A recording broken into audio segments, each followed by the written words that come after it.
देवी माँ है। माँ अगर रात को भी सो रही है और बच्चे की आहट सुनाई दे जाए तो माँ जाग जाती है। माता का दरबार, माता का मंदिर कभी बंद नहीं है। हाँ, माता जी का श्रृंगार वगैरह थोड़ा बहुत करना हो तो भले थोड़ी देर बंद कर दे, पर माता का मंदिर बंद नहीं होता। कभी जाना वैष्णो देवी, रात भर दर्शन चलते हैं। कभी जाना देवास की टेकरी, रात भर दर्शन चलते हैं। कभी जाना मैयर, कभी बिजासन। तुम जितने देवी के मंदिर में जाओगे, चाहे मनसा जाओ, कामाख्या जाओ, चाहे चिंतपूर्णी, नैना, ज्वाला, सारे मंदिरों में रात भर दर्शन होते हैं। क्यों? क्योंकि माँ अपने बच्चों को जागता हुआ देखती है तो माँ सो नहीं सकती। एक जगदम्बा और एक शंकर। शंकर का मंदिर भी कभी बंद, हाँ ये चोरों से बचाने के लिए भले मंदिर में ताला लगा दिया जाए, पर शिव का मंदिर भी बंद नहीं होता। तो शंकर का मंदिर क्यों नहीं बंद होता? तो शंकर भगवान की कथा कहती है क्योंकि शंकर शमशान में निवास करते हैं। शमशान का गेट काय को बंद करेंगे? वहां कौन आ रहा है? वहां तो कभी भी आ सकते। शिव भस्मीधारी, शिव त्रिपुंडधारी, त्रिकालदर्शी, उसका भी दरवाजा बंद नहीं होता। कोई शंकर से पूछे कि तुम कितनी बजे सोते हो? भगवान शंकर से कोई पूछ ले, या माता रानी जगदम्बा भवानी से कोई पूछ ले, तुम सोते कब हो? चलो वो भी जाने तो तुम घर की माँ से पूछ लेना, माँ तो कितनी बजे सोती है? जरा सी बच्चे की आहट आई, जग जाए। भले बच्चा छोटा है तब की भी बात जान दो।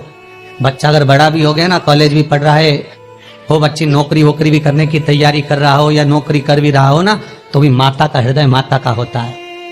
अगर बच्चे की जरा सी रात्रि को पढ़ने बैठा हुआ है, बैठा भले बड़ा बच्चा है और रात को अगर पढ़ाई कर रहा है, कितनी बजे बेटा पढ़ने बैठा और कितनी बजे तक पढ़ा, माता को बेटे को बताने की जरूरत नहीं होती। बेटा बताए ना माँ को तो भी माँ जान जाती है कि रात को तो 4 बजे तक पढ़ रहा था, ले मैं चाय बना कर ला दूं। ये माता की आहट है, ये माता की वात्सल्यता, ये माता की करुणा। और बेटे का यदि मुख उतरा हुआ हो, माँ जान जाती है कि आज कोई बात पूछेगी, क्या हुआ? कुछ नहीं, कुछ तो है। अगर बच्चा उस दिन नहीं बताएगा तो 2 दिन बाद मालूम पड़ जाएगा, पर माता को मालूम पड़ेगा। मेरी माँ जगतजननी जगदम्बा दुर्गा भवानी से कोई पूछे कि तुम सोती कब हो? कोई शंकर त्रिकालदर्शी कैलाशी अविनाशी से पूछे तुम सोते कब हो, तुम विश्राम कब करते हो, तुम्हें निंद्रा कब आती है? भगवान ब्रह्मा को एक क्षण की निंद्रा आई और वेद हाथ से खसक गए। हयग्रीवा ने वेद ले लिए, तब भगवान तुरंत पधार कर वेद ला कर दी। भगवान विष्णु 4 महीने के लिए सोते हैं। देव सोनी एकादशी पे सो गए, अब देव उठनी आएगी ना कार्तिक में, तब बढ़िया चकाचक उठेंगे। दत्त भगवान भी सोते हैं। सारे 33 कोटि देवताओं के सोने का श्रृंखला लिखी हुई है कि कौन देवता कहाँ कितने समय के लिए विश्राम करता है, कितने समय के लिए आराम करता है, कितने समय के लिए कौन सा देवता कब निंद्रा ग्रहण करते हैं। ये सब कुछ शास्त्रों में लिखा हुआ है। पर एक देवाधिदेव महादेव के लिए कहीं नहीं लिखा कि शंकर भगवान कितनी घड़ी, कितने पल, कितने क्षण सोते हैं। एक शिव के लिए और एक जगतजननी जगदम्बा अम्बा माता पार्वती के लिए कहीं नहीं लिखा कि ये सोते हैं।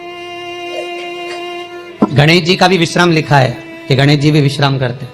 कार्तिकेय का विश्राम लिखा है, कार्तिकेय विश्राम करते हैं। शंकर भगवान की कन्याएं जया, विषहरा, शामरीवारी, दोतली, देव, इनका भी लिखा है, इनका भी वर्णन लिखा है। जया, विषहरा, शामरीवारी, दोतली और देव, ये 5 कन्या शाम को ठीक प्रदोष काल के समय पर विश्राम ले लेती है। इसलिए प्रदोष काल के समय, जैसे सूर्य अस्त होने का जब समय आने लगता है, प्रदोष काल जब आने लगता है, तब शंकर जी के ऊपर जो जलाधारी लगी रहती है, जिसमें से बूंद बूंद पानी गिरता है, वो जलाधारी को हटा दिया जाए। पर भारत की भूमि पर 4 मंदिर ऐसे हैं जहां पर जलाधारी नहीं हटा, जहां पर निरंतर जलाधारी में से जल गिरता निरंतर।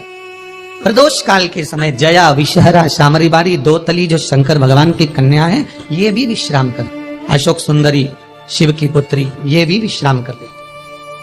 अगर विश्राम नहीं करते तो शिव, किसी ने पूछा सारी दुनिया आराम करती है, आप विश्राम करते हो, क्या मतलब है ये? शंकर भगवान कहते हैं मेरे कंठ पर भरा है विष, दिन भर लेता हूं राम का नाम, दोनों को मिला दो तो हो गया विश्राम।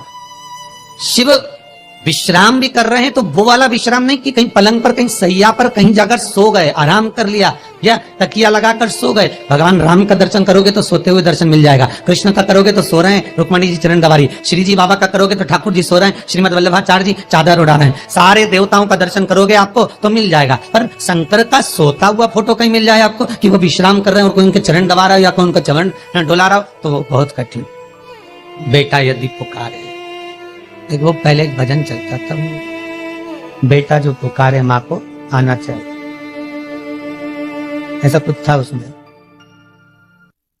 बेटा जो बुलाए माँ, माता के चरणों में शीश नवाना चाहिए, बेटा जो बुलाए माँ को आना चाहिए। वो बुलाए, माँ भी जाग रही है अपनी संतान के लिए।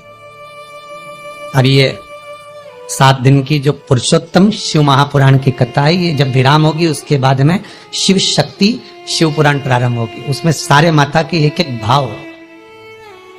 जगत जननी जगदम्बा ने अपनी बिछोड़ी चूड़ी केश फेंक कर भी किस किस का उद्धार कर दिया और किस किस को मार